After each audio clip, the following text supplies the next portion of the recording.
What's up everyone, it's me, Coach Mills here, and in this video we're going to be talking about the balance patch. Did it miss the mark? What parts of the meta are going to be moved and changed, and where do we go here? We're going to break it all down, but do me a huge solid and smash that like and subscribe, and make sure you go check out my stream. I'm streaming live right now, but without further ado, let's get into the video.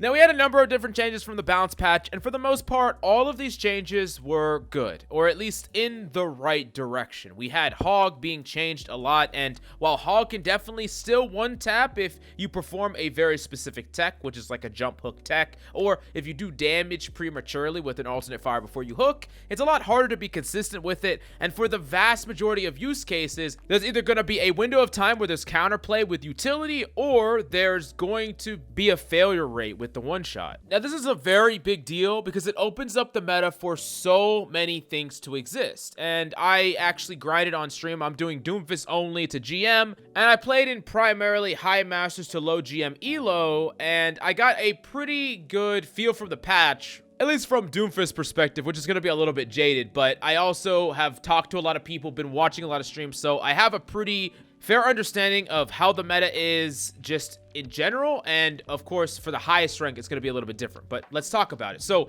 first off, characters like Kiriko still very strong, still probably the best character in the game. That's pretty clear. Sojourn and Pocketed Mercy is still very freaking strong. Sojourn is still fantastic, and honestly, Blizzard kind of missed the mark on nerfing Sojourn more. In my High Masters low GM elo, I didn't see nearly as many, but right now in GM1, they're still like basically everywhere. However, for the majority of people in the majority of ranks, Pocketed Sojourn isn't going to be that big of a problem, mainly because one, they don't have the skill to get consistent one-taps, and two, because of the change, Sojourns aren't just getting crazy amounts of railguns all the freaking time. So it's reducing their uptime, and they don't even have the skill to make them work. So before they were kind of getting away with it, not so much anymore. So this patch is actually really good at getting rid of Hog, because the inconsistency is going to be more true for Hogs that aren't as good, and denying Sojourn a crazy amount of value with the pocket,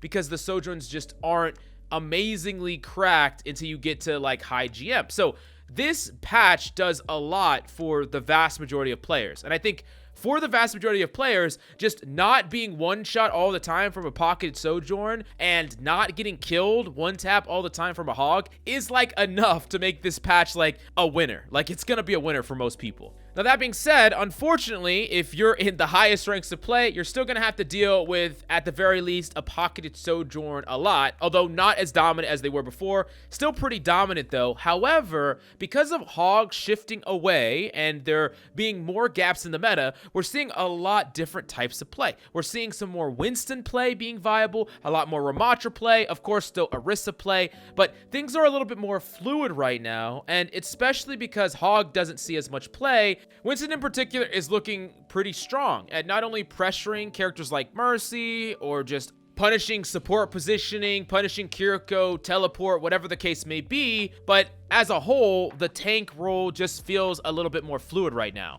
With my sample size of primarily Masters and GM Elo games, of course I was just locking Doomfist because I was not being very flexible, but I was winning a lot and having a really fun time, mainly because I wasn't being forced to play against Hog all the goddamn time. Now, Orisa is still very freaking strong, but the thing is, there are a lot of ways to play around in Orisa, and primarily the best way to play around in Orisa is kind of just to avoid her, like play keep away. The idea is you apply a ton of pressure on the supports and the back line, and then you focus the Orisa last. And you can do this a number of different ways. You can jump in the back line with Winston, you can make a coordinated dive with Doomfist with a power punch, you can go and play Tracer and dive the back line, you can play a DPS, take an off angle and try to get picks on the back line, or take sporadic duels. There's a lot of ways in which you can kind of play keep away with the Orisa, like you just don't fight Orisa at all. But Orisa's still strong, don't get me wrong, and I think that Orisa is one of those characters that could create a really boring meta going forward, especially for the majority of ranks. I think Orisa is an easy character to play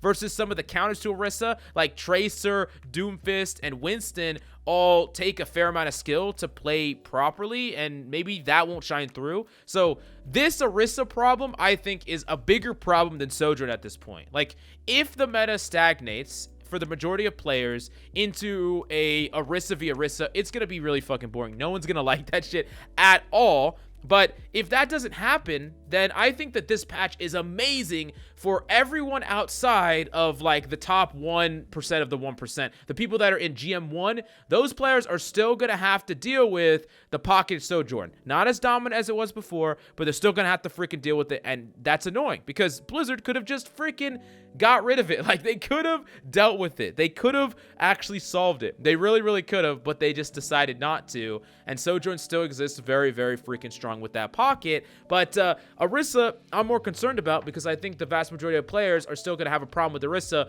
because unlike the Sojourn, where Sojourn, as skill rises, Sojourn becomes better, Orisa doesn't have nearly that exponential of an increase, right? Orisa's just going to be good for the vast majority of ranks, and a lot of the counters do have that exponential increase. So, yeah, like, a lot of the counters are just going to be hard to access and hard to play. So I could be having a grand old time in my little bubble where players know how to play around in Orisa, but the players are not quite cracked enough to abuse Sojourn.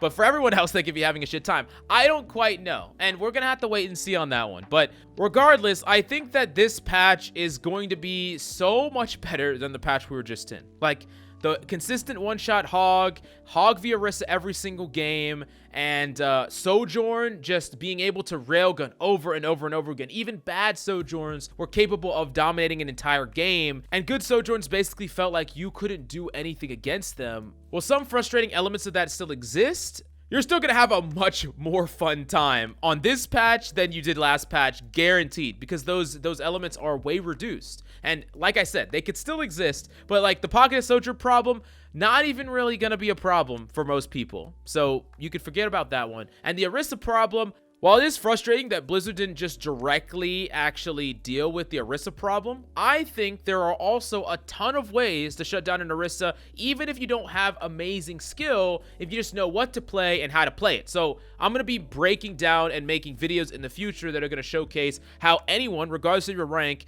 can play a character or play in a certain way to shut down an Orisa, so that hopefully most people don't have to deal with that, and then the meta can kind of open up and people can have a good time. So if I were to give this patch a score, it would honestly probably get like a C, okay? That's not really that great, but as far as fixing most of the problems for most people, it's probably like a B+. It's not bad, but it is unfortunate that they didn't just like swing the hammer all the way down, nerf Orisa more, you know, increase a couple of her cooldowns, a couple more seconds, and make it so Sojourn cannot one-shot or just make her a lot weaker than she is now. I don't exactly know how to do it, but regardless, I think the patch is still good. Like, it's still a good patch. It's just not quite enough.